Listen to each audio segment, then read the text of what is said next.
ये स्टूडेंट्स, ये second part है क्लोजेस का। हम नाउन क्लोज अपनी फर्स्ट प्रीवियस वीडियो में कर चुके हैं। एडजेक्टिव क्लोज देखिए, adjective clause, it acts as an adjective. Adjective clause जो है वो एडजेक्टिव की तरह काम करता है। देखिए कैसे करेगा। Number 1, it qualifies a noun. कैसे? एग्जाम्पल दिया गया है, the house where your brother lived has been sold. अब सबसे पहले इस पूरे सेंटेंस में आप सबऑर्डिनेट क्लोज देखिए कहाँ है। सबऑर्डिनेट क्लोज जहाँ से कंजंक्शन स्टार्ट होती है, कंजंक्शन स्टार्ट होती है where. Where your brother lived, ये आपका जो है वो सबऑर्डिनेट क्लोज है। अब ये देखना है कि ये सबऑर्डिनेट क्लोज क्या एडजेक्टिव क्लोज का काम कर रहा है। वो कैसे पता चलेगा कि ये एक एडजेक्टिव की तरह काम करेगा। अब आप देखिए, सब यहाँ से कंजंक्शन शुरू होती है। इससे पहले दिया गया है the house. House is a noun. Noun को क्या ये सबऑर्डिनेट क्लोज क्वालिफाई कर रहा है या नहीं। हाउस वो घर जहाँ पर वेयर यूअर ब्रदर लिव, जहाँ तुम्हारा भाई रहता था, हैज़ बीन सोल्ड, उसको बेच दिया गया। तो घर की क्या क्वालिफिकेशन है, क्या विशेषता है कि जिसको, जहाँ तुम्हारा भाई रहता था।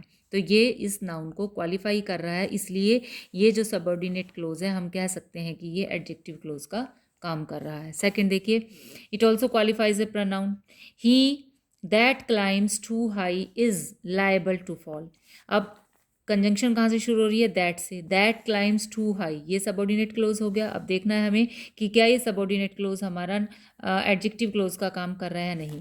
दैट से पहले देखिए ही है, प्रोनाउन है। ही कौन वह है, दैट क्लाइम्स टू हाई, जो बहुत ज़्यादा ऊंचे क्लाइम करता है। तो ये ही की खास बात बताई जा रही है, इसलिए ये आपका एडजेक्टिव क्लोज हो गया। ठीक है। और ये रिलेटिव क्लोज की तरह भी काम करता है। ठीक है। इसमें जो है एडजेक्टिव क्लोज में आपको जो रिलेटिव प्रोनाउन यूज़ करना पड़ता है, जैसे हु है, हुम है, हुज, दैट भी लगता है बहुत बार, विच भी लगता है, इनका यूज़ करके आपको एडजेक्टिव क्लोज जो है वो बनाना पड़ता है। जैसे एक और एग्जांपल देखिए, the boy who is standing there is my brother. ठीक है। अब यहाँ पर द बॉय, आप पहले सबसे पहले कंजंक्शन देखिए कहाँ है। कंजंक्शन है हु, यानी ये वाला जो सेंटेंस होगा, क्लोज होगा, हु इज स्टैंडिंग देयर, ये आपका सबऑर्डिनेट क्लोज होगा। ठीक है। अब आपने देखना है कि क्या ये सबऑर्डिनेट क्लोज नाउन क्लोज है या एडजेक्टिव क्लोज है। तो कैसे पहचानेंगे, आप देखिए, इससे पहले दिया गया है एक नाउन, द बॉय। ये नहीं केवल नाउन देखकर आप पहचान लो कि अच्छा नाउन दिया हुआ है उसके बाद वाला क्लोज एडजेक्टिव होगा, नहीं। आप देखिए क्या इस नाउन को ये क्लोज क्वालिफाई कर रहा है। लड़का जो कि वहाँ खड़ा है, तो ये लड़के को क्वालिफाई कर रहा है, इट मीन्स ये एडजेक्टिव क्लोज है। जैसे नेक्स्ट दिया example, she is a girl हुम आई गेव माई डॉल। ये वो लड़की है जिसको मैंने अपनी डोल दी थी। तो ये होम, ये गर्ल जो है वो नाउन हो गया, और गर्ल को ये कि कौन सी लड़की जिसको डोल दी थी क्वालिफाई कर रहा है, इट मीन्स ये सबऑर्डिनेट क्लोज जो है वो आपका एडजेक्टिव क्लोज है।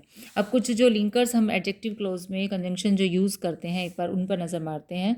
एडजेक्टिव क्लोज में हमारा हु, हुम हम पर्सन के लिए यूज़ करते हैं। विच जो है अदर देन पर्सन, थिंग्स के लिए यूज़ होता है। दैट भी यूज़ होता है हमारा। व्हेन जो है वो टाइम के लिए हम यूज़ करते हैं। वेयर जो है प्लेस के लिए यूज़ करते हैं। वाई जो है वो रीज़न के लिए लगाते हैं। हुज जो है वो हम अधिकार के लिए लगाते हैं। ठीक है। जैसे कई बार सेंटेंस बनाना आ जाता है आपको, सिंपल सेंटेंस मिल जाता है, ही हैज़ ए मिस्चीफियस सन, उसके उसके एक शरारती लड़का है। अगर इसको कह दिया जाए कि अगर इस सेंटेंस को आपने एडजेक्टिव क्लोज में बनाना है, तो अब शरारती लड़का मिस्चीफियस यहाँ एडजेक्टिव है, लेकिन ये केवल एक वर्ड है, हमें उसका पूरा पार्ट क्लोज बनाना है, सेंटेंस बनाना है। तो हम क्या कैसे बनाएंगे, ही हैज़ ए सन। ठीक है। सन जो कि मिस्चीफियस है, तो हमें कंजंक्शन लगानी पड़ेगी, क्योंकि जब आप कॉम्प्लेक्स सेंटेंस, ये तो सिंपल सेंटेंस है, सिंपल से जब हम कॉम्प्लेक्स सेंटेंस बनाते हैं तो हमें कंजंक्शन की ज़रूरत पड़ती है, हमें एक सबऑर्डिनेट क्लोज बनाना होता है, यानी ऐसे आधा अधूरा वाक्य जो कि पहले कंप्लीट जो सेंटेंस दे रखा है ही हैज़ ए सन, इस पर डिपेंड कर रहा हो। ठीक है। He has a son who is mischievous. तो सन की खास बात हो गई कि जो मिस्चीफियस है। नेक्स्ट दिया गया है, please bring the big chair, बड़े वाली चेयर प्लीज़ लेकर आओ। ठीक है। अब इसको मान लो हमें एडजेक्टिव क्लोज में कन्वर्ट करना है, या कह दूँ मैं कॉम्प्लेक्स सेंटेंस में बनाना है, तो हम क्या लिखेंगे, please bring the chair which is big, जो बड़ी है। आगे देखिए, ये आपका थोड़ा सा एडजेक्टिव क्लोज की जो है हमने कंबाइन करके, जैसे हमने नाउन क्लोज में किया था, यहाँ भी मैंने एक एक्सरसाइज छोटी सी निकाली है जिसमें हम कंबाइन करेंगे सेंटेंसेस को। जैसे फर्स्ट सेंटेंस देखिए, दिया गया है, the man composed this song he is visiting us tomorrow.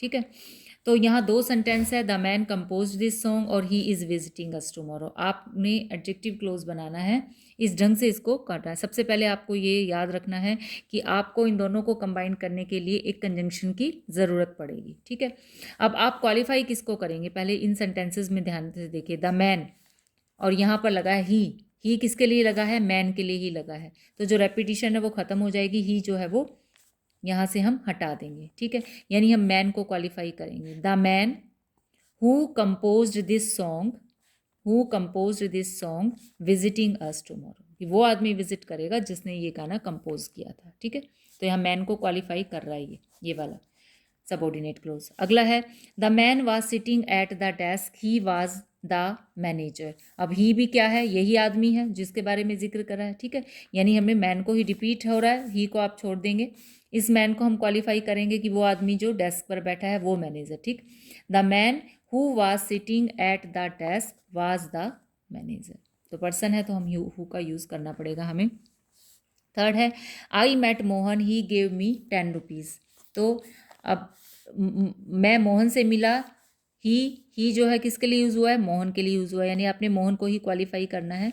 I met Mohan who gave me, who का मतलब यहाँ कौन नहीं है, जिसने मुझे 10 रुपये दिए, हु गेव मी 10 रुपीज़। उसके बाद है, this is Harish his pocket was picked yesterday. ये हरीश है जिसकी पॉकेट काट ली गई थी कल। ठीक है, चोरी हो गया था। तो this is Harish whose pocket, अब जिसकी सेंस देने के लिए हु नहीं आएगा, हुज आएगा, whose pocket was picked yesterday. ये आपके एडजेक्टिव क्लोज हो गए बेटा। थर्ड वीडियो में हम एडवर्ब क्लोज और साथ ही आपकी जो टेक्सचुअल एक्सरसाइज है उसको डिस्कस करेंगे। Okay, thank you.